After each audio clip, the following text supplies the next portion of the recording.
De nos jours, émigrer au Canada n'est pas une chose facile. Les lois et règlements, les critères de sélection représentent une course à obstacles que seuls des experts peuvent franchir. Vous pensez immigration? Pensez Vision Max Service Immigration. Pour immigrer, travailler, étudier au Canada ou pour tout simplement visiter le pays, parrainer un conjoint, une conjointe, un parent, contactez Vision Max Service Immigration ou un consultant canadien accrédité en immigration, François-Jean Denis, étudiera et suivra votre dossier avec vous à chaque étape. Pour des résultats à la hauteur de vos attentes en immigration, Vision Max Service Immigration, 438-876-9398, 438-876-9398.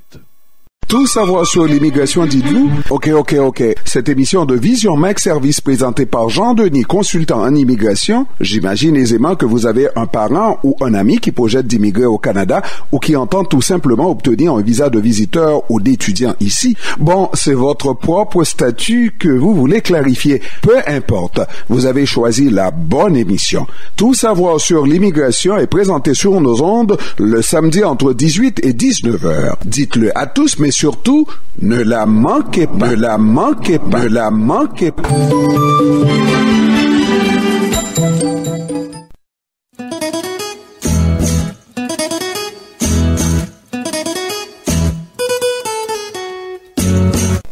Mesdames et messieurs, bonsoir et bienvenue à votre émission Tout savoir sur l'immigration. Nous sommes contents d'être avec vous pour vous présenter cette nouvelle édition. Toute l'équipe est là au complet. D'abord, mon nom c'est François-Jean Denis, consultant canadien accrédité en immigration. À la mise en onde de Junie Limage et au micro 2, Michel Jean. Bonsoir. Bonsoir, maître François-Jean Denis. Bonsoir, Junie.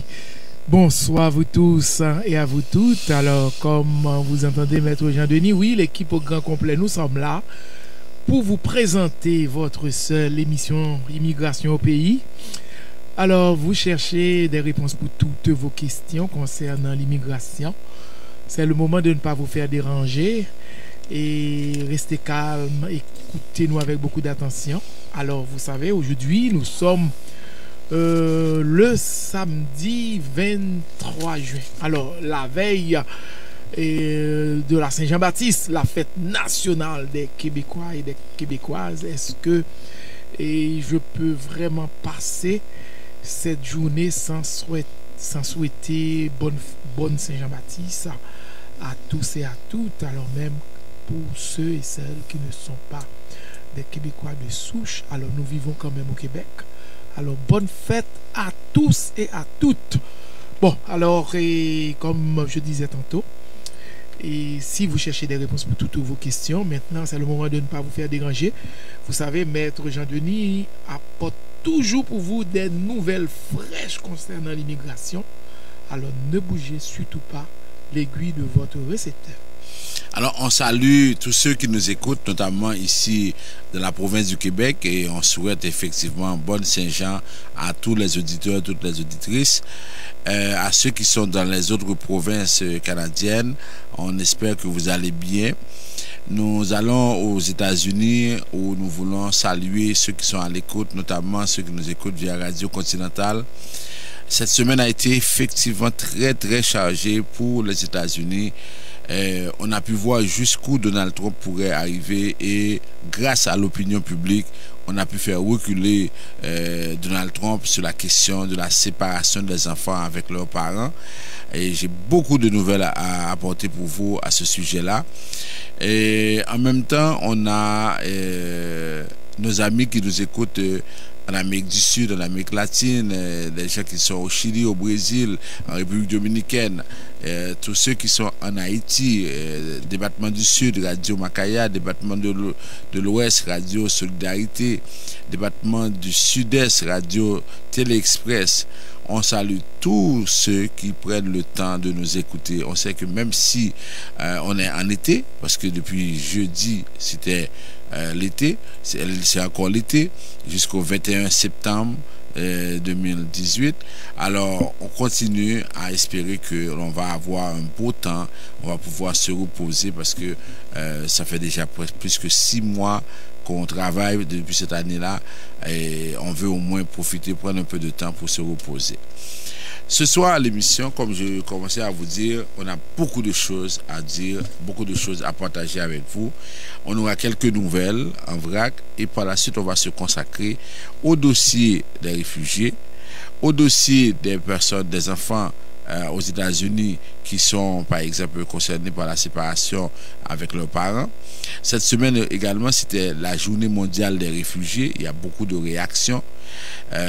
En plus, on va parler aussi des gens qui sont ici au Canada, qui ont fait leur demande d'asile, ceux qui ont été samedi dernier à Saint-Antoine pour la convocation.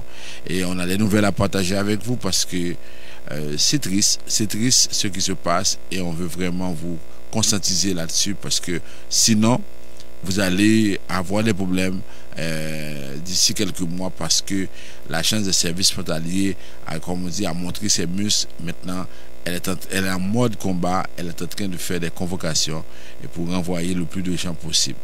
Alors on va prendre la pause à l'émission, tout de suite après on va y revenir pour la suite du programme. Oui, frère Bob, les temps sont durs. Michel Studio de Beauté pense à ses clients. Pour vous, les belles créoles, lavage simple, $20. Permanente, $35. Et pour vous, messieurs, coupe pour enfants, $8. Adultes, $10. Lundi et mardi. Allez vite, car c'est pour un temps limité. 91 37 P9 au coin de la 46e. Téléphone 514-321-9415.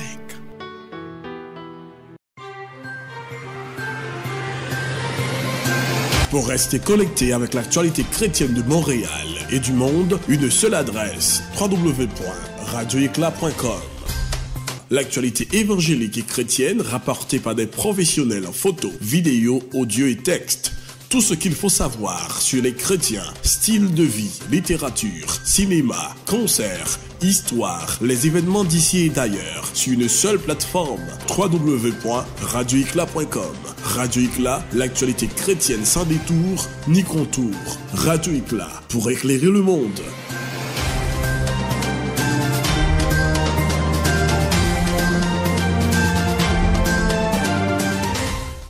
De nos jours, émigrer au Canada n'est pas une chose facile. Les lois et règlements, les critères de sélection représentent une course à obstacles que seuls des experts peuvent franchir. Vous pensez immigration? Pensez Vision Max Service Immigration. Pour immigrer, travailler, étudier au Canada ou pour tout simplement visiter le pays, parrainer un conjoint, une conjointe, un parent, contactez Vision Max Service Immigration, où un consultant canadien accrédité en immigration, François-Jean Denis, étudiera et suivra votre dossier avec vous à chaque étape. Pour des résultats à la hauteur de vos attentes en immigration, Vision Max Service Immigration, 438-876-9398, 438-876-9398. Allô? Allô, mon amour. Moi, fais passer mon oncle à Montréal Nord. Je ferai le transfert pour ta maman dès mon retour à Montréal, à l'un des bureaux de la Unitransfert. Qu'en penses-tu? C'est vrai que la Unitransfert a 2 bureaux à Montréal, au 90-81 Boulevard P9 et au 679 Jarry-Est, ainsi que plusieurs agents. Cependant, à Montréal-Nord, non loin de la rue Arthur-Chevrier, tu trouveras la Unitransfert aux places suivantes. Le magasin 509 Multiservice Réparation de téléphones cellulaires au 11 814 Boulevard Langelier, coin Maurice Duplessis, dépanneur Normandie-Dijon, 6345 rue de Dijon, coin Roland, et restaurant chez Mamie, 12 265 Boulevard Roland, coin Arthur-Chevrier. Alors à plus tard, chérie. Ciao, ciao, à plus. Unitransfert, chaque jour, plus proche de vous. Info 514 852 86 48.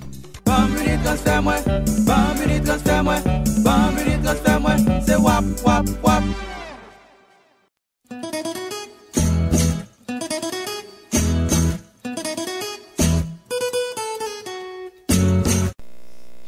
Vous suivez votre émission Tout savoir sur l'immigration.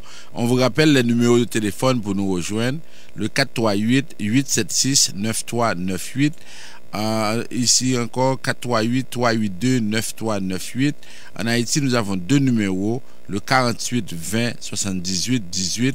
48 20 78 18, 22 09 76 82. Ensuite sur WhatsApp 438 876 9398. Ensuite sur le site internet www.visionmaxservice.com. Alors on commence avec les nouvelles. On apprend qu'à partir de l'été 2018, si vous faites une demande de visa de visiteur, de permis d'études ou de travail, à l'exception des ressortissants américains ou de résidence permanente, vous devez fournir des empreintes digitales ainsi qu'une photo. Ça, les gens, les ressortissants de certains pays le savaient déjà parce que chaque fois qu'ils ont une demande à faire, on leur avait demandé de faire les empreintes. Ce qui arrive, c'est que Immigration Canada, ou le gouvernement du Canada a l'intention d'étendre ces procédures à beaucoup d'autres pays. À compter du 31 juillet 2018, les demandeurs provenant d'Europe, du Moyen-Orient et de l'Afrique, ils doivent aussi passer les données biométriques quand ils font une demande de visa de visiteur, de permis d'études ou de travail. À compter du 31 décembre 2018, les demandeurs qui proviennent de l'Asie, l'Asie-Pacifique et des Amériques, tous doivent faire les données biométriques, doivent passer les données biométriques. Alors, pour les gens qui sont ressortissants d'Haïti, vous saviez déjà depuis quelque temps, Haïti faisait partie de la liste des 29 pays à qui on avait demandé de passer les données biométriques. Alors maintenant, ça va être étendu à presque tous les pays, sauf les ressortissants américains ou bien les gens qui ont la résidence permanente aux États-Unis. Autre nouvelle, on apprend également que dans le programme Entrée Express, programme de travailleurs qualifiés au niveau fédéral, les personnes d'expression française seront plus nombreuses à recevoir des invitations à présenter une demande. Alors, le gouvernement du Canada s'est engagé à accueillir plus d'immigrants francophones, entre autres, en accordant dans le système Entrée Express des points supplémentaires aux personnes qui connaissent la deuxième langue officielle. On sait que de la loi sur l'immigration, il est prévu que le gouvernement doit accueillir 4% du nombre de personnes admissibles, 4% de francophones. Ça veut dire que dans les autres provinces, on essaie de développer des communautés francophones parce que ce n'est pas normal qu'on arrive par exemple dans une province comme l'Ontario, à Toronto, qu'on puisse demander un service en français, qu'on ne soit pas en mesure de le faire. Alors, à ce moment-là, on dit on va essayer d'encourager les francophones à appliquer pour la résidence permanente. Et c'est pourquoi, dans le programme Entrée Express, si vous êtes francophone, maintenant, on vous donne la possibilité de pouvoir appliquer pour la résidence permanente. Ça veut dire, c'est sûr qu'il y a d'autres critères qui seront pris en compte, mais on donne la priorité. Avant, c'était les anglophones qui bénéficiaient davantage du programme Entrée Express. Maintenant, de plus en plus, on donne la possibilité aux francophones de pouvoir appliquer. Maintenant, on apprend qu'au niveau de la citoyenneté, Immigration Canada propose des modifications au règlement sur la citoyenneté parce que ce qui arrive, c'est qu'on constate que de plus en plus, il y a encore des cas de fraude, des personnes qui font des demandes de citoyenneté alors qu'elles n'ont pas encore rempli tous les critères. Alors, on prévoit une disposition qui vont donner aux agents de la citoyenneté, en vertu de la loi sur la citoyenneté, un pouvoir clair pour saisir et retenir des documents qui auraient été obtenus ou utilisés de manière frauduleuse ou irrégulière. Alors, les modifications sont publiées dans la partie 1 de la Gazette du Canada pour une période de consultation de 30 jours. Alors, on donne les procédures à suivre une fois que la décision de saisir un document présumé frauduleux a été prise. Le pouvoir de communiquer le document saisi et les renseignements connexes à l'Agence des services hospitaliers du Canada. L'autorisation de conserver le document saisi pendant la période nécessaire pour déterminer s'il est authentique ou s'il a été modifié illégalement. Alors, c'est ça, de plus en plus, on se retrouve en situation où on voit qu'il y a des problèmes, il y a des situations bien déterminées qui se développent. Alors, si jamais vous avez à faire votre demande de citoyenneté, parce que je sais que dans certains cas, des gens n'ont pas été sur place, ils prétendent avoir été au Canada pendant 3 ans. Des gens voyagent et essaient de demander, par exemple, à leur arrivée dans leur pays d'origine, de ne pas mettre des étampes pour eux. Alors, si vous essayez de faire ces cas de fraude là, et qu'on vous surprend, OK, vous allez avoir des problèmes. On va saisir ces documents-là et puis ça va rester dans votre dossier. Et vous savez que si vous faites de fausses déclarations ou bien vous avez des documents frauduleux, on peut à ce moment-là non seulement empêcher que vous soyez citoyen canadien et en même temps on peut révoquer votre résidence. Alors à bon entendeur, salut. Maintenant, on a aussi on va aborder un autre point avant de commencer avec les réfugiés. On apprend que Ottawa pourrait utiliser les avoirs des dirigeants corrompus pour aider les migrants. Le gouvernement fédéral pourrait envisager de confisquer les avoirs gelés au pays pour aider les réfugiés. Cette proposition, qui n'en est qu'à ses balbutiements, provient du Conseil mondial pour les réfugiés. Alors, on dit que souvent, les personnes qui arrivent ici comme réfugiés, comme demandeurs d'asile, ce sont des personnes qui sont obligées de fuir le pays parce que les dirigeants ont volé les ressources de ce pays-là. Alors, on connaît bien le cas d'Haïti, par exemple, où pratiquement l'argent du Petro-Caribé a été détourné, on a volé cet argent et la cause, en conséquence, les personnes sont obligées, il y a beaucoup de jeunes qui sont obligés de quitter le pays pour aller au Chili, pour aller au Brésil. On a vu, par exemple, même après avoir été au Chili, on a vu Michel Martelly, par exemple, qui est allé au Chili organiser un bal. Ça veut dire que si aujourd'hui ces gens-là sont au Chili, c'est parce que Michel Martelly a pris cet argent avec son équipe. Et maintenant, il est allé organiser un bal au Chili pour prendre encore de l'argent. Alors, vous voyez, c'est des cas de situations. Ça, c'est un exemple qu'on a donné. On a d'autres cas en Afrique, on a d'autres cas ailleurs.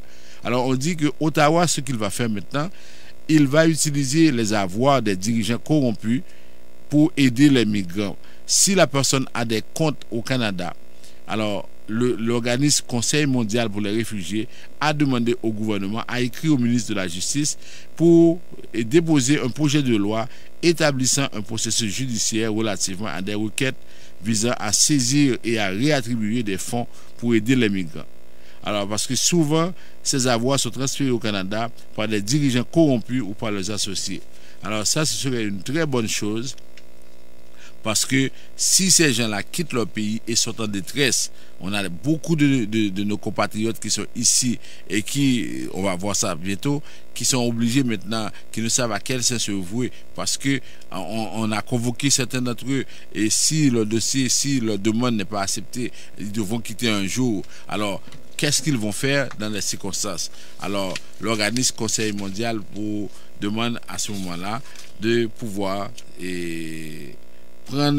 utiliser les avoirs des dirigeants corrompus. C'est sûr que ça ne va pas se faire, par exemple, demain matin, parce que ce qui va se passer, on doit, par exemple, dans un premier temps, on doit déposer un projet de loi, et après le projet de loi, on doit s'organiser pour pouvoir, par exemple, prendre les dispositions et utiliser les avoirs. Autre nouvelle, on apprend que depuis le 14 juin 2018, il y a maintenant 37 millions de Canadiens. La population canadienne a dépassé le cap des 37 millions d'habitants en avril dernier, ce qui correspond à un bond de plus de 1 million de personnes en 26 mois. 1 million de personnes en 26 mois. C'est ce qu'on a appris, la statistique de Statistique Canada. Et on a 37 millions d'habitants en avril dernier. Ça provient directement de la majorité de ces gens. Là, quand on parle de la population canadienne, on ne parle pas des nouveaux arrivants comme des demandeurs d'asile, des gens qui n'ont pas encore de statut.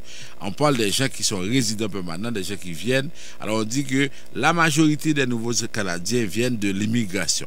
Seulement pour le trimestre de 2018, du 1er janvier au 1er avril, près de 80 000 immigrants ont été reçus au pays, alors que le nombre de résidents permanents de la majorité est composé de permis de travail ou d'études, a augmenté de 22 300 personnes. On a pris l'exemple, même la Saskatchewan, aujourd'hui, sa population a augmenté de 0,13%. Pour atteindre 1 171 240 personnes. Ça, c'est parce que la Saskatchewan a reçu des immigrants. On a l'Ontario et l'Alberta, 0,4%. On a par exemple le Nunavut 0,7%. Ce sont les provinces qui ont eu plus d'augmentation en ce sens-là. Et autre nouvelle, on apprend que des personnes sont flouées parce qu'elles ont reçu des appels ou bien elles ont reçu des offres de certaines agences de recrutement. Souvent, vous êtes à l'étranger et vous recevez un courriel vous avisant que vous avez été recruté soit par Hydro-Québec, soit par Bombardier. Et là, maintenant, vous êtes content. On vous dit, oui, vous avez été sélectionné. Mais la première chose que vous devriez faire, la première question que vous devriez vous poser, vous n'avez pas appliqué à Bombardier. Comment est-ce que Bombardier peut vous recruter? Vous n'avez pas appliqué à la ville de Montréal. Comment est-ce qu'on peut vous recruter? Alors, si quelqu'un vous appelle et vous dit, oui, vous avez été recruté, on vous a choisi, d'abord, vous devriez vous méfier de ça. La deuxième chose, la personne va commencer par vous demander d'envoyer 150, 200, 300, 400 $. Mais il faut faire attention parce que comment vous pourriez être recruté et qu'on vous demande d'envoyer 150, 200 $? Alors, il s'agit d'arnaques et c'est très connu de certaines entreprises ici au Canada. Des fois, on va utiliser frauduleusement le logo de certaines compagnies. Alors, tout ce qu'on vous dit de faire attention, parce que si vous ne faites pas attention, vous allez être pris dans de beaux draps. On va vous raconter toutes sortes de choses et lorsque vous aurez perdu un certain montant d'argent, là maintenant vous allez dire, si je savais à ce moment-là, ça va être trop tard. Ok? Maintenant, avant d'aborder la situation aux États-Unis, j'ai quelques nouvelles pour les demandeurs d'asile.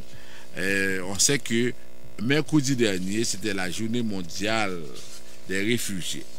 La journée mondiale des réfugiés, chaque fois que ça arrive, c'est que on a l'ONU à travers l'organisme HCR ou bien l'Organisation internationale pour les migrations OIM qui donne des chiffres et qui nous font réfléchir sur la situation dans le monde.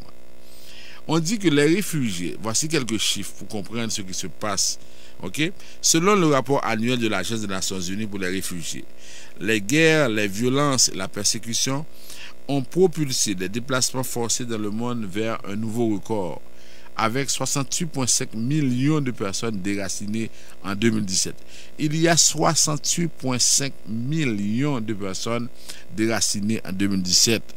C'est-à-dire soit une personne toutes les 2 secondes. C'est l'équivalent de la population de la Thaïlande. C'est 2 fois la population du Canada. 68 millions de personnes qui sont déracinées dans leur pays. Et les réfugiés qui ont fui leur pays pour échapper au conflit et à la persécution représentent 25,4 millions sur les 68,5 millions de personnes, soit un accroissement de 2,9 millions par rapport à 2016 et aussi la plus forte augmentation jamais enregistrée par le HCR pour une seule année. Le nombre de demandeurs d'asile qui étaient toujours en attente de l'obtention du statut de réfugié au 31 décembre 2017 a augmenté d'environ 300 000 pour atteindre 3,1 millions. Il y a à peu près 3,1 millions de personnes qui sont en attente de statut de réfugié. Les personnes déplacées à l'intérieur de leur propre pays sont au nombre de 40 millions, soit un peu moins que les 40,3 millions de déplacés internes en 2016. Alors c'est pourquoi l'ONU lance un appel à la solidarité. On dit qu'on devrait, on a une pétition en ligne pour demander que chaque enfant réfugié soit scolarisé, chaque famille réfugiée puisse vivre en lieu sûr, chaque réfugié puisse travailler ou acquérir de nouvelles compétences afin de contribuer à sa communauté. Alors, c'est ça pour la journée mondiale des réfugiés. Mais maintenant, on va regarder la situation, par exemple, au niveau de la frontière. On nous apprend que le nombre de personnes qui ont demandé l'asile à la frontière a diminué considérablement. Alors, ça, c'est ce qui nous est parvenu. Ça veut dire qu'on nous a annoncé que on avait à peu près 1800 personnes qui venaient jusqu'au mois d'avril, mais ce qui se passe maintenant, c'est que le nombre a diminué considérablement. On constate qu'on est autour de 1500-1700 personnes qui arrivent du côté de la frontière, mais notamment c'est surtout au niveau du Québec qu'on a le plus de personnes qui arrivent jusqu'à présent. Okay? On ne sait pas si c'est avec les nouvelles, si c'est avec les départs en perspective que les gens ne viennent plus, mais le nombre a baissé considérablement. Encore, autre nouvelle, on apprend aussi que certains propriétaires malhonnêtes de logements font des abus aux demandeurs d'asile. Alors, il y a l'organisme qui accompagne les demandeurs d'asile s'installer à Montréal et qui va informer davantage les demandeurs d'asile du processus de location de logement. Alors, la PRAIDA, qui a un programme régional d'accueil, qui a un programme pour ces demandeurs d'asile, a pris la décision, à la suite de l'article publié dans la presse au sujet du propriétaire d'une quinzaine d'immeubles des quartiers Côte-des-Neiges et Rosemont qui ont profité de la méconnaissance des règles en vigueur de certains nouveaux arrivants. Par exemple, il y a des propriétaires qui exigent des dépôts de sécurité exorbitants pour visiter un logement, réclamer le permis de loyer en argent comptant sans reçu, ou encore louer des appartements insalubres sans chauffage, parfois beaucoup plus petits que ce qu'il aurait laissé croire en refusant de les faire visiter. Alors là, on a fraîchement une situation très difficile et Madame Francine Dupuis, qui est la directrice adjointe du PRAIDA, dit qu'on va prendre des mesures et si des propriétaires décident de frauder ou bien de pouvoir, par exemple, tromper les nouveaux arrivants, les demandeurs d'asile, alors il y a des dispositions qui seront prises en ce sens-là. Bon, maintenant on aborde pour terminer la question des enfants qui sont séparés à la frontière mexicaine. Samedi dernier, vous vous rappelez, je vous en avais parlé. Et là, on était autour de 1900, 2000 personnes. Des enfants qui arrivent d'Amérique centrale. Ce sont des enfants qui viennent par exemple du Salvador, du Honduras, du Guatemala. Alors, ils arrivent pour traverser la frontière de façon illégale. Donald Trump pense que la seule façon de décourager ces demandeurs d'asile, c'est de pouvoir les séparer les enfants des parents. Vous vous rappelez encore, la semaine dernière, je vous ai dit que le ministre de la Justice aux États-Unis a dit que désormais, les violences conjugales, les violences d'où elles viennent, sous quelle forme qu'elles se présentent, ne sont pas considérées comme un motif pour demander l'asile aux États-Unis. Alors maintenant, on continue à séparer les enfants des parents et on était arrivé jusqu'à mercredi autour de 3000, 4000 personnes. On mettait les enfants. Il y a des enfants de 9 mois, il y a des enfants de 2 ans, des enfants de 4 ans, des enfants qui pleuraient, qui disaient que on ne peut pas, où est passé mamie, où est passé papy, qui pleuraient. Et Donald Trump disait que c'était la seule façon, c'est la tolérance zéro, c'est la seule façon de pouvoir décourager les gens à venir. Malgré tout, le nombre augmentait. Même la femme du président américain Donald Trump, Melania Trump, a dit que c'était inacceptable. Des voix se sont élevées un peu partout. Le premier ministre du Canada, Justin Trudeau, a dit que c'est inacceptable. Barack Obama, l'ancien président américain, a dit que tout le monde a un parent qui vient de l'étranger. Ça veut dire que c'est inacceptable. Sous Barack Obama, on pouvait séparer quelques enfants de leurs parents s'il s'agissait de criminels notoires, des personnes qui étaient déjà jugées. À ce moment-là, on pouvait les séparer. Mais ce qui se fait maintenant avec Donald Trump, c'est de façon systématique. Dès que la personne arrive sur la frontière, on met les enfants d'une part, on met par exemple les parents d'autre part. Avec toutes les voix qui se sont élevées pour demander la fin de ce système-là, parce que Donald Trump disait que si vous ne voulez pas que je sépare les enfants des parents, alors il faut voter une loi pour financer le mur avec le Mexique.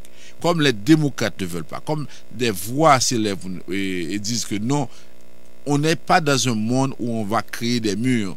On est en train de déconstruire des murs, de jeter des murs, de combattre tous les murs à tous les niveaux. Alors on ne peut pas créer des murs à ce moment-là. Alors il y a Donald Trump veut la construction du mur, les démocrates veulent qu'on donne le statut aux Dreamers. Vous vous rappelez les Dreamers, les jeunes qui sont arrivés alors qu'ils étaient vraiment mineurs et qui sont maintenant devenus citoyens canadiens. Ces jeunes-là, on veut accorder un statut, je dis citoyens canadiens, qui sont aux États-Unis et à qui on doit donner un statut. En même temps, on a par exemple ces enfants-là qui sont séparés. Toutes les voix se sont élevées pour dire non. Alors Donald Trump dit oui, je suis prêt à faire ça si vous acceptez de construire le mur. Bon, finalement, avec toutes les pressions qu'il a eues, il a décidé de signer un décret. Et à partir de ce décret-là, on ne va plus séparer les enfants des parents. Mais maintenant, la question se pose, qu'est-ce qui va se passer? Il a signé le décret, c'est-à-dire à partir du moment où il a signé, on ne va plus faire ça. Alors les spécialistes disent, est-ce que maintenant on va prendre les enfants qui étaient déjà séparés et les ramener à leurs parents? Jusqu'à présent, c'est le suspect, on ne sait pas. Alors, on ne sait pas si ça va se faire, mais n'était-ce la pression de l'opinion publique internationale, de l'opinion publique locale aux États-Unis, Donald Trump aurait continué à agir ainsi. Ça veut dire que là, on ne parle même pas d'extrême droite. Même Jean-Marie Le Pen en France n'aurait pas fait ça. Parce qu'au moins Jean-Marie Le Pen en France avait une certaine gêne et savait que on ne peut pas traumatiser. Quand vous prenez un enfant de 9 mois, un enfant de 2 ans, un enfant de 3 ans, vous le mettez loin avec des inconnus, avec des soldats dans une cage. Pendant ce temps, les parents ne savent pas quel traitement on va réserver aux enfants. Et là, il y a des réflexions qui sont à faire, parce que si ça continue comme ça, comment en 2018, que dans un pays comme les États-Unis, un pays qui se dit civilisé, comment peut-on pratiquer de telles choses? Alors, c'est sûr que on va s'arrêter là, on va faire le rappel des nouvelles et puis on va y revenir. Ou al faire affaire avec une compagnie de grande gauche tête bobèche pour régler dossier immigration au Canada pour te faire économie bout de chandelle, ou à venir plein on prend refus parce que dossier mal préparé, formulaire t'es mal rempli, ou même qui te voulait ça me t'es parlé. Tu vois, pour le même genre de dossier, Ti George WhatsApp, Fanny, Madame Joe Facebook et moi-même avions tous obtenu satisfaction pour avoir fait affaire avec Vision Max Service, cabinet spécialisé en immigration. Vous qui rêvez d'immigrer, d'étudier au Canada ou tout simplement de visiter le pays, Vision Max Service. Vous comptez demander un super visa, venir investir ou vous établir en tant que travailleur qualifié. Vision Max Service, un label de qualité. Vision Max Service, c'est le travail de professionnels qui étudient, traitent, suivent votre dossier. Ils vous conseillent, vous encadrent, vous accompagnent dans toutes vos démarches pour des résultats 100% excellents. 273 Lalu, coin Ruelle Vaillant, Port-au-Prince, téléphone 48 20 78 18, 22 09 76 82. Vous suivez votre émission Tout savoir sur l'immigration. Alors, on va faire le rappel des nouvelles les plus importantes. Alors, dans un premier temps, on commence toujours avec la question de visa de visiteur pour les gens qui veulent visiter, qui veulent, par exemple, surtout on est en été, il fait beau. Vous savez que le Canada est l'un des pays les plus admirables et plus admirés dans le monde. Ça veut dire que c'est bon de visiter le Canada. Mais cependant, regardez, le ministère du Tourisme au Québec est à la recherche de touristes étrangers. Parce que, comme j'ai dit la semaine dernière, les Québécois dépensent 8 milliards de dollars à l'étranger, tandis que les étrangers qui arrivent ici dépensent 3 milliards. Il y a un déficit de 5 milliards à combler. Mais lorsqu'on parle de touristes, on ne parle pas de personnes qui viennent habiter chez quelqu'un. Vous ne pouvez pas être touriste et venir habiter chez quelqu'un. Parce que quand vous êtes touriste, vous louez votre hôtel, vous louez votre machine, et vous avez un plan d'excursion. Et là, on cherche des personnes qui viennent dépenser de l'argent. Ok? Alors, c'est pourquoi le ministère du Tourisme est en train de voir avec le Canada, l'immigration Canada, comment on peut délivrer des visas, mais à des ressortissants de pays qui peuvent dépenser. Ok? Et c'est pourquoi on a pris la semaine dernière la décision d'accélérer le processus en Chine pour beaucoup de personnes qui voudraient venir pour pouvoir, par exemple, visiter le Canada. Alors, nous qui sommes dans des milieux modestes, avec des pays qui n'ont pas beaucoup d'argent, oui, vous pouvez avoir des visas, mais il faut préparer convenablement le dossier. Alors c'est ça la question, parce que si vous faites les choses de n'importe quelle façon, vous allez échouer. Et en même temps, lorsque vous avez déjà le visa, il faut encore gérer ce visa-là de façon à ce que vous puissiez soit avoir à nouveau, ou bien vous puissiez par exemple donner des visas à vos parents également. Souvent ce qui arrive, c'est que tout le monde veut avoir un visa de visiteur pour pouvoir rester au pays. Mais comme on dit le proverbe, chat connaît, rat connaît, barrique mariarité là. Ça veut dire quoi? Ça veut dire que oui, le Canada est au courant de la situation dans tous les pays au monde. Il sait quelle personne serait plus susceptible de rester au pays, quelle personne serait plus susceptible de retourner. Alors à ce moment-là, c'est pourquoi on va avoir des quotas dans certains pays suivant la politique canadienne des visas.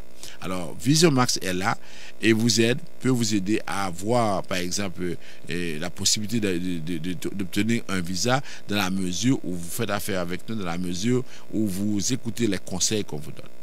Pour les gens qui sont ici au Canada avec un visa de visiteur, si vous avez l'intention de rester au pays, alors tout ce que vous avez à faire, c'est de prolonger et de faire une prolongation de séjour. Ne restez pas au pays de façon illégale. J'ai vu un cas cette semaine, un monsieur qui était venu chez ses enfants. Alors, il a passé plus que 6 mois. Il est resté dans l'appartement, il est resté dans la maison, mais c'était dans un appartement. Et il y a eu une bagarre dans l'immeuble. On a fait appel à la police. La police est venue. Et puis, généralement, quand la police vient et voit les immigrants, le policier peut demander, par exemple, à tout le monde de donner une preuve du statut, une preuve, une carte d'identité, tout ça. Alors, le monsieur avait 9 mois, mais il devait passer 6 mois. Il avait déjà dépassé la date pour rester au pays. Alors, ce que le policier a fait, il a appelé l'immigration et on a procédé à l'arrestation de ce monsieur-là. Alors, vous voyez, quand on vous dit que vous ne pouvez pas faire les choses de n'importe quelle façon, vous devez, normalement, une fois que c'est 6 mois que vous avez au maximum, si vous voulez rester davantage, faites la prolongation de séjour. Pas écouter monde qui vient dire n'importe qui bagaille. Connaisseurs, c'est toujours la gueule dans le trou. Malheureusement, nous n'avons coûté. Et chaque fois, monde ça a été passé par côté nous, faut dire arrière-toi de moi Satan, mais malheureusement, nous coûté. Alors c'est nous qui connaissons et on a payé ça très cher des fois. OK, parce que vous voyez dans le cas du monsieur qui est âgé, alors il est obligé il a passé presque 2 à 5 jours au centre de détention de Laval. Alors c'est pas pareil que nous avons besoin de faire mon vivre là, c'est ça. Maintenant, pour les questions de permis d'études, là on met le cap pour septembre et puis pour décembre également. Ça veut dire que vous comptez venir étudier ici, ou vous avez des parents qui ont l'intention de venir étudier, vous passez nous voir et on va vous aider. On a beaucoup de programmes à vous offrir, on a beaucoup d'écoles qui offrent ces programmes-là. On est en pourparlers avec ces écoles et on peut vous aider à préparer convenablement le dossier. Alors c'est ça qu'on vous dit. Alors pour le moment, vous voulez par exemple faire une démarche, alors passez nous voir. On va vous aider et vous savez toujours que nous ne sommes pas le consul qui délivre des visas, mais nous préparons le dossier de façon très professionnelle, très technique et ça va vous aider à avoir le visa, mais nous on ne donne pas de garantie parce que nous n'avons pas la machine des visas, ou bien le sceau qu'on peut apposer à votre passeport. On n'a pas ça, ça veut dire que mais on a l'expérience nécessaire pour vous aider à avoir le visa. Pour les cadres de résidence permanente, pour les gens qui veulent voyager, alors on vous dit que oui, c'est possible de voyager, mais vérifiez la validité de votre carte de résidence, sinon vous risquez de rester là-bas, vous risquez de perdre votre billet, vous risquez d'avoir beaucoup de problèmes. Pour la citoyenneté, c'est 3 ans sur 5 ans. Alors, je vois des cas, des gens qui ont envoyé leur demande, qui n'ont pas encore eu 3 ans, des gens qui... Imaginez que des personnes qui vont avoir 3 ans dans 1 an et demi et tout ça, et qui ont déjà payé les $630. Vous voyez, c'est de l'argent que vous mettez dans les coffres du gouvernement. $630 sur 1 an, vous pourriez faire beaucoup de choses avec ça. Mais malheureusement, ce qui arrive, c'est que vous faites ça, vous n'écoutez pas ou bien vous suivez n'importe quel conseil et c'est ce qui arrive souvent. Maintenant, pour les questions de résidence permanente, d'abord, travailleurs qualifiés. Alors, on sait que pour entrer express maintenant, si les francophones qui ont des diplômes, ils nous écoutent, au lieu d'attendre beaucoup de temps avec Québec, maintenant on peut, suivre certains dossiers, contactez-nous, on va voir avec vous comment on peut soumettre une demande pour le programme de travailleurs qualifiés au niveau fédéral. OK? Et ensuite, pour les questions de travailleurs qualifiés au Québec, là, on attend le mois d'août pour savoir si oui ou non on va pouvoir soumettre des demandes. Alors, dès qu'on a une information, on va communiquer avec vous. Pour la question de demandeurs d'asile, bon, on va prendre ça après, en finale. Prenons le parrainage. Parrainage de parents, pour les gens qui n'ont pas encore la réponse, mais qui se posent des questions si on a déjà donné la réponse au tirage. Oui, depuis le mois de mai.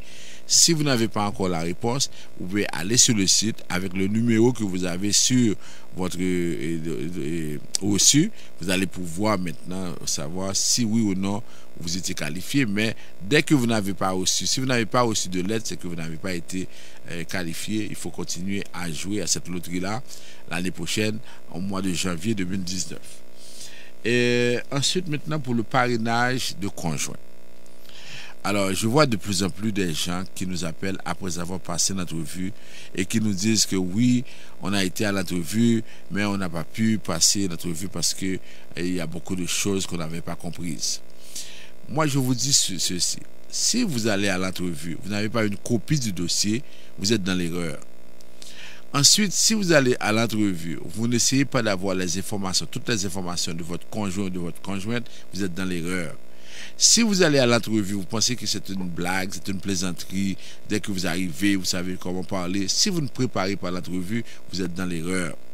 Moi, je me dis ceci. Si j'étais à l'étranger, si j'étais dans un pays et que j'avais mon conjoint ou ma conjointe, par exemple, au Canada, qui fait une demande pour moi, moi, j'aurais fait tout le nécessaire pour passer convenablement l'entrevue, parce que quand ça ne fonctionne pas, vous allez en appel. L'appel, ça prend presque 2 ans. Et lorsque vous allez en appel, il n'y a aucune garantie que votre demande sera acceptée en appel. Parce que souvent, vous pensez que l'appel est fait pour les malheureux, pour les misérables, pour les pauvres. C'est-à-dire que je vais en appel et je vais gagner. Quand vous allez en appel à la section d'appel de l'immigration, il faut démontrer que l'agent qui a traité le dossier a fait des erreurs. Ce n'est pas toujours le cas. Alors, moi, je pense que, comme on dit souvent, c'est la première fois qui compte. Si vous voulez faire une demande de parrainage pour votre conjoint, votre conjointe, tout ce que vous avez à faire, c'est de préparer le dossier. Si vous voulez, par exemple, parrainer votre enfant, ou bien il est adopté, ou bien il est naturel. Vous ne pouvez pas parrainer, par exemple, un neveu comme ça, une nièce comme ça. Vous ne pouvez pas décider que cet enfant-là, je l'ai gardé pendant longtemps, c'est mon enfant. Dès que sur le formulaire, il se dit est-ce que c'est un enfant naturel ou bien adopté. OK? Alors, ça veut dire qu'il faut faire attention avec ça. Parce que je vois trop de cas qui sont refusés parce que les gens ne comprennent pas ça.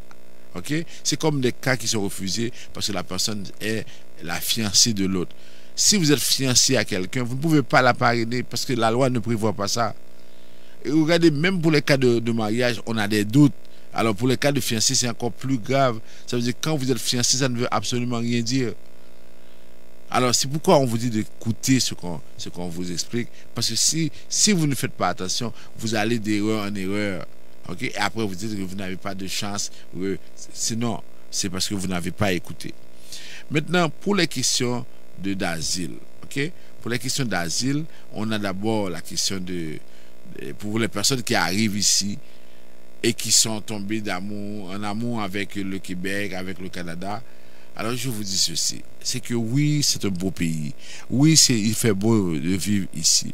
Mais si vous ne savez pas comment présenter une demande d'asile, si vous n'avez pas de problème, vous allez perdre votre visa. Et en plus de ça, ce qui va se passer, on va vous déporter, vous allez avoir des problèmes. Moi, je pense qu'il est temps que les gens comprennent que ce n'est pas un jeu. Aujourd'hui, de plus en plus, les commissaires passent au peigne fin les dossiers et vous avez très peu de chances de réussir si vous n'avez pas un bon dossier, si vous n'avez pas été persécuté et si vous n'avez pas suivi les bons conseils. Malheureusement, les gens qui viennent vont recevoir l'aide juridique. L'aide juridique, ça c'est reconnu.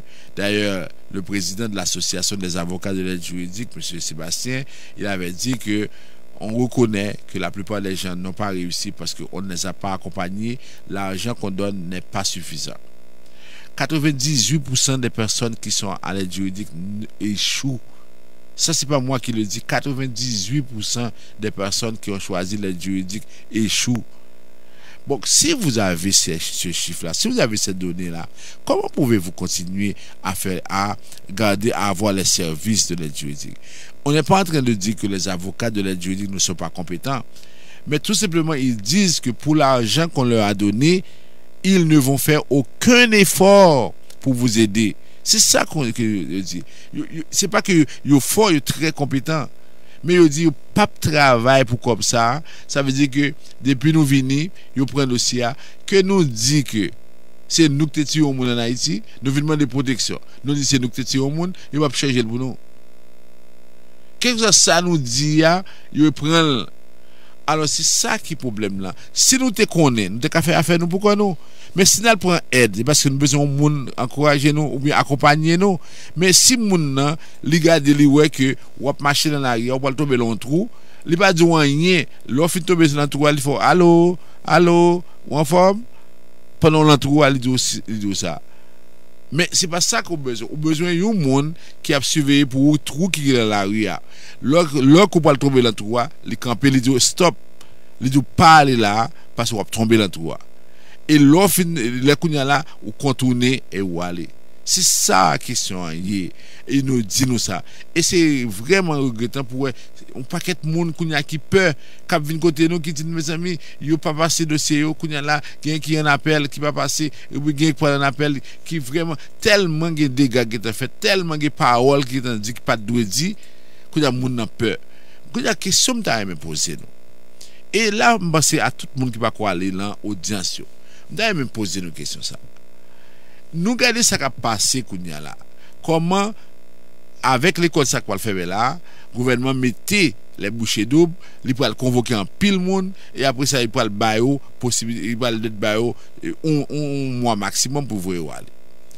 Bon, nous même qui pas aller aller. Est-ce que c'est pas un bon moment pour commencer à dire moi-même, bon me garder, bon me mettre comme dehors pour me garder ce que je capable faire. Ça m'a veut dire que depuis ou quitter aide juridique là à 100% bon non, mais la vie a yo dit souvent l'en situation, l'en problème, ça veut dire que à essayer tout ça qui possible et imaginable. Au moins oisir tout, au moins même moi j'ai conscience que me fait tout ça me capable. Et dans la vie, on dit que quand vous avez fait tout ce qui est humainement possible, le reste ne vous appartient pas. Imaginez, on fait journée, on cherche une adresse, ou pas une adresse là. Après-midi, ou pas dire qu'on pas faire effort. Mais supposons qu'on te chita en côté, et puis on regarde, ou dit, mes amis, yo dit, là, c'est plus bali, même pas, ouais, côté là, ou pas faire aucun effort. Laisse sa conscience ou à propos. Et surtout, si vous êtes petit monde ensemble avec vous.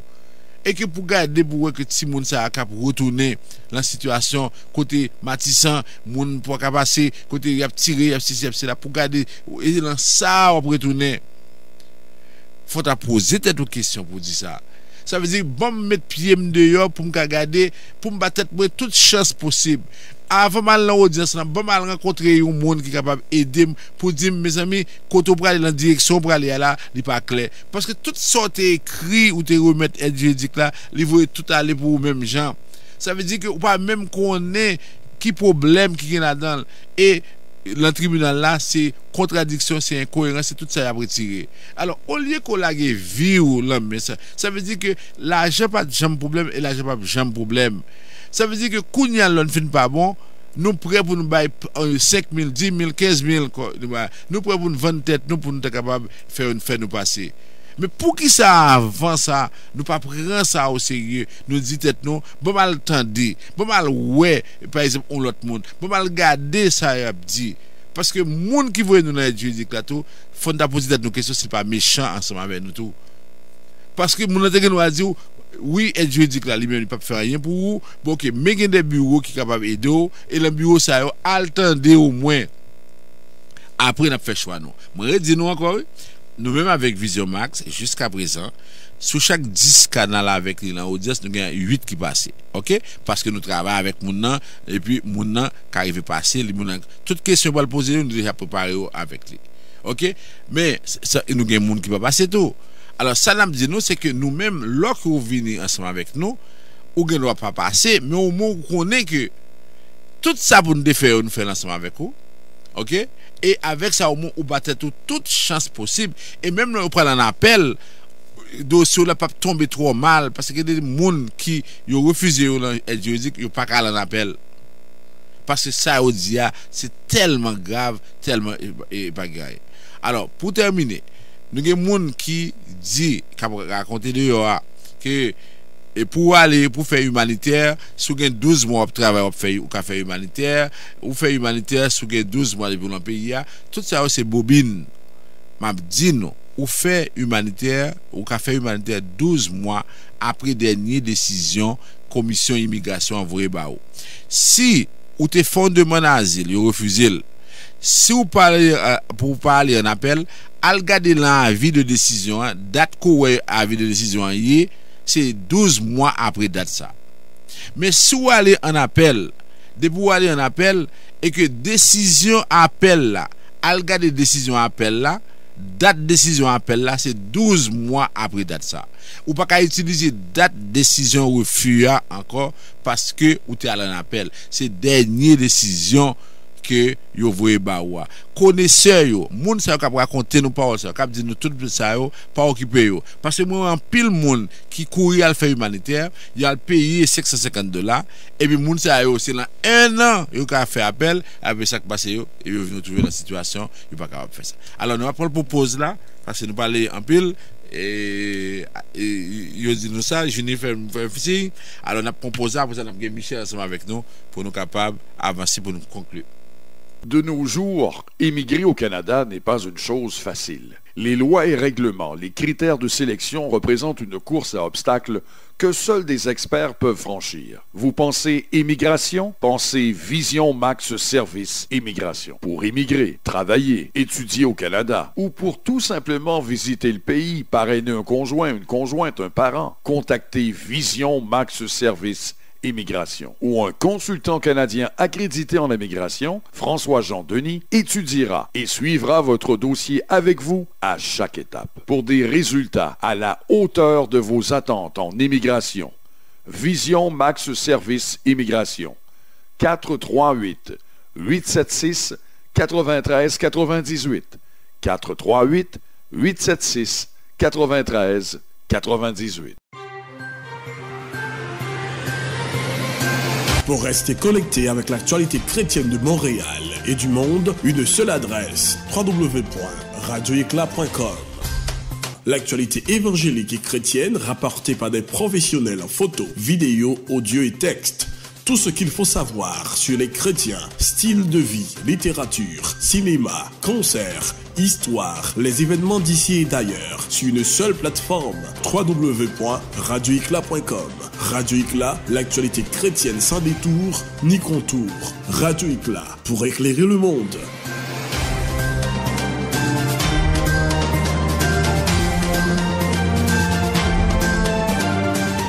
Vous rêvez d'évasion, vous voulez vous offrir une escapade vacances. Dans votre viseur, le sud-est d'Haïti. Pour votre hébergement, un choix s'impose automatiquement, l'hôtel Bon Accueil, sur la route de l'Amitié à 15 minutes de la ville de Jacmel. Hôtel Bon Accueil, sur route l'Amitié, Babpou, Babakville, Jacmel, Vinchechonay, Pot-Souvlé, pour la lofou service Rololo, Jol Loulouse en qualité et en quantité, depuis dans cuisine créole, coupé doit goûter pas laissé, juste dans chambre qu'on a couché à Pripiaille. Plus, belle piscine Boulaïté Kou, hôtel Bon Accueil, route de l'Amitié, Morne, 800 mètres, Bois-Michel à 15 minutes de Jacmel, téléphone 31 36 85 56. Allô? Allô mon amour, moi font passer ouais mon oncle là à Montréal Nord. Je ferai le transfert pour ta maman dès mon retour à Montréal, à l'un des bureaux de la Unitransfert. Qu'en penses-tu? C'est vrai que la Unitransfert a 2 bureaux à Montréal, au 90-81 Boulevard P9 et au 679 Jarry Est, ainsi que plusieurs agents. Cependant, à Montréal-Nord, non loin de la rue Arthur-Chevrier, tu trouveras la Unitransfert aux places suivantes.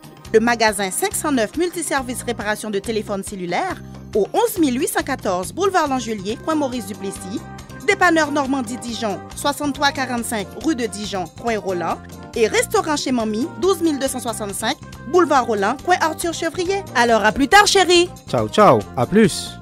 Unitransfert, chaque jour, plus proche de vous. Info 514 852 86 48. Unitransfert-moi, Unitransfert-moi, Unitransfert-moi, c'est wap, wap, wap.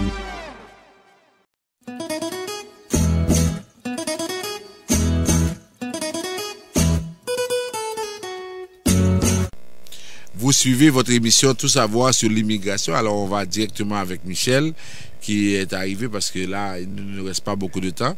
Alors Michel, est-ce que vous avez des questions? Bon, seulement une question. Oui. Bon, parce que là il reste pas beaucoup de temps. Oui. Et bon, Maître Jean-Denis, félicitations pour l'émission. Moi je suis en train de vous écouter 5 sur 5 en Haïti. Maître Jean-Denis, bon, et en écoutant maintenant qu'est-ce qui se passe au Canada avec les champs et tout. Moi, je suis une jeune et bon, j'ai les moyens, j'ai vraiment la capacité pour voyager. Il y a 2 mois, je viens de voyager en Europe. Je fais la France, l'Italie, l'Espagne. Bon, présentement, j'ai un visa d'Espagne dans mon passeport. J'aimerais ça venir au Canada. Bon, j'ai moins de 30 ans. Et jeune professionnel, bon, je gagne assez bien ma vie en Haïti. Mais pensez-vous que si je vais demander un visa à l'ambassade du Canada, et j'aurai du fil à retordre là, étant donné la situation maintenant, les Haïtiens au Canada? Bon, je n'ai pas vu le dossier, je ne peux rien dire à la personne. Alors ce que je peux lui dire, c'est de passer au bureau en Haïti. Et avec ça, maintenant, on va pouvoir discuter. Et puis moi, je pourrais lui donner un avis. D'ailleurs, je peux lui dire au niveau technique ce qui manque, ce qui ne manque pas. Mais pour savoir si oui ou non, il ou elle va avoir le visa, je ne sais pas. Ça veut dire que c'est ça. Parce que c'est quelqu'un qui vient de passer 2 semaines. Puis dans son passeport, il n'y a pas de rature selon ce qu'elle m'a expliqué. Les critères du bureau des visas ne concernent pas les ratures dans le passeport, mais des choses comme ça. Quand on dit rature, c'est juste parce qu'elle n'a aucun refus dans son passeport. Il faudrait qu'on voit exactement son dossier pour déterminer ça. Mais tantôt, là, est-ce que vous avez prêté attention à ce qu'on disait, par exemple, la Praïda qui sont en train de sévir contre des propriétaires malhonnêtes de logements. Vous avez entendu ça? Bon, bien sûr. Bon, à Côte-des-Neiges. Bon, qu'est-ce qui arrive? C'est qu'il y a des gens qui profitent de la situation de ces gens. Oui. Mais gens, c'est pas seulement dans le domaine des appartements. Parce que là, justement, et la semaine dernière, tu sais que quand même, j'ai eu une autre chronique dans une autre radio. J'ai reçu quelqu'un parmi les gens qui viennent juste d'arriver, quelqu'un qui a 10 mois au pays, mais il a eu la pression d'une vendeuse d'assurance, quelqu'une qui l'a dit si elle accepte de prendre l'assurance, ça peut lui permettre d'avoir la résidence. Alors sur pression de la personne lui fait même des menaces. Alors c'est juste pour vous montrer, c'est pas seulement dans le domaine des appartements. Les gens profitent de la situation de ces gens-là pour leur faire acheter du n'importe quoi. Oui. Moi, je trouve ça vraiment malhonnête. Oui. On profite de la vulnérabilité de ces gens. De ces gens-là pour dire de n'importe quoi. Alors c'est pour cette raison on dit aux gens là, des fois si vraiment vous n'êtes pas certain, c'est mieux d'aller poser des questions. Il faut vous informer vraiment. Vous pouvez nous appeler aussi. Oui, on est là, on va toujours leur donner des informations. Oui, téléphonez Jean-Denis, Michel, nous allons vous donner l'heure juste avant de signer du n'importe quoi. C'est ça. Alors Michel, c'est tout le temps de notre disposition. Alors on remercie tous ceux qui étaient à l'écoute. Alors on sera là et la semaine prochaine, on vous souhaite à nouveau bonne fête pour la Saint-Jean et puis à la semaine prochaine. Alors, l'émission que vous venez d'écouter est une courtoisie de Vision Max Service. Alors, pour trouver Vision en Haïti, 48 20 78 18, à Montréal, au Canada, 438 876 9398. C'est aussi une courtoisie de Michel Studio de Beauté. Mesdames, vous voulez être plus belle. Messieurs, vous voulez être plus beau. Il faut passer au 91 37 9 au coin de la 46e. Et puis, pour faire votre transfert d'argent avec Cam Transfert, et qui est le seul leader dans le domaine, plus de 34 ans d'expérience. Alors, passez chez Michel, 7 jours sur 7, même les dimanches, après l'église, en toute quiétude, peu importe le montant. 1000, 2000, 3000, 10 000. Vous passez chez Michel Studio P9 au coin de la 46e et visitez notre page Facebook, Michel Studio de Beauté, Instagram, michel.studio, notre numéro de téléphone 514-321-9415, 514-321-9415. Alors, il nous reste qu'à dire merci à notre excellente technicienne, Madame Junie Limage. Merci encore, Junie. Merci à vous-même à la maison. Et Maître François Jean-Denis, merci à moi-même qui vous parle. Je ne peux pas m'oublier. Alors, revenez-nous la semaine prochaine, même heure, même station, votre seul 1410 AM. Merci. Bonne Saint-Jean-Baptiste encore.